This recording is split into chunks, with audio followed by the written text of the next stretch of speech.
My brothers and sisters in Christ, in today's first reading, the fallout of original sin continues.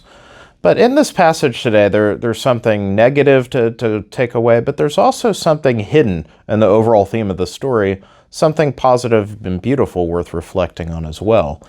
I'll first start with the negative, which is the fact that we see how quickly sin cascades. If the original sin of Adam and Eve was one, as we say, pride at the root of all sin, so that the sin of pride, a desire for themselves, that the knowledge and power of God, they desired to be like God. And this leads them to eat of the fruit which they could not. We've heard what the fallout from that is. But beyond the fallout, then we move ahead to the story of Cain and Abel. And we see immediately now pride has spun into envy, to jealousy, and to violence. Cain is the first human to kill. And so Cain kills his brother Abel out of envy. It's a fascinating discussion. Why did God favor one offering more than the other? And while it's an interesting debate, at the end of the day, it ultimately doesn't matter. It was the response of Cain that he was jealous that his offering was received better by the Lord, and so he killed his brother. In a sense, this seems to be a caricature of human life, and yet, regardless of the path of a sin, the sin in the spiritual life, the smallest venial sin, if left unchecked, always snowballs.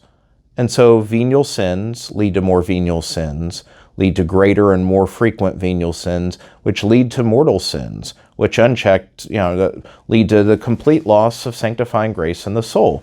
And so sin snowballs.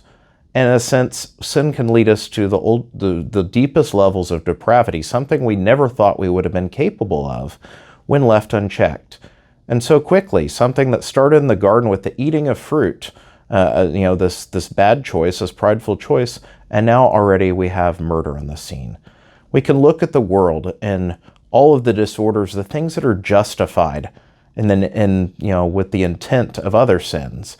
In a sense, the death that comes from greed, from jealousy, from hatred, from anger, possessiveness, all of these things that lead to suffering in the world. And so, again, it's an important reminder of the insidious nature of sin in our lives, and they need to constantly be forthright and coming to the Lord and seeking his healing and reconciliation. Now, on the flip side, the beautiful thought out of this is what happens at the very beginning, the very conception of Cain and Abel. We hear this remark by Eve, that Adam and Eve had relations, and bearing this children says, what I've done, I've produced a man with the help of the Lord. That's what Eve says. What a beautiful reflection on progeny, on the spiritual fruitfulness. Well, not just spiritual fruitfulness, although that's the key part here, but the generation of children in the sexual union within marriage, that there's the sense of co-creating with God. And so in a culture that has sexual license, abortion on demand, contraception, these various things that offend against human dignity and healthy sexuality. But we look at what's common in all of that when God is left out of the picture, when it becomes mine, or it's my choice, my body, or the couple choosing this. Well, where is God in this? God who has joined you together, where is the will of God in this? And so again, we can use that to go on the negative flip side of questions of sexual sin and the like. But what about the beautiful aspect of it? What a gift of the sacrament of marriage. No other sacrament, we can speak as a priest, I can speak of spiritual fatherhood, of the grace through the sacraments, my priesthood, of having spiritual progeny. But unique to the sacrament of marriage, unlike any other, is the co-creative aspect with God. Yes, we can talk about the biological mechanics of sexual reproduction. But setting that aside, at the end of the day, the ensoulment, the creation of another living soul, that is the creation of God. And yet God invites man and woman to join into that co-creation with him.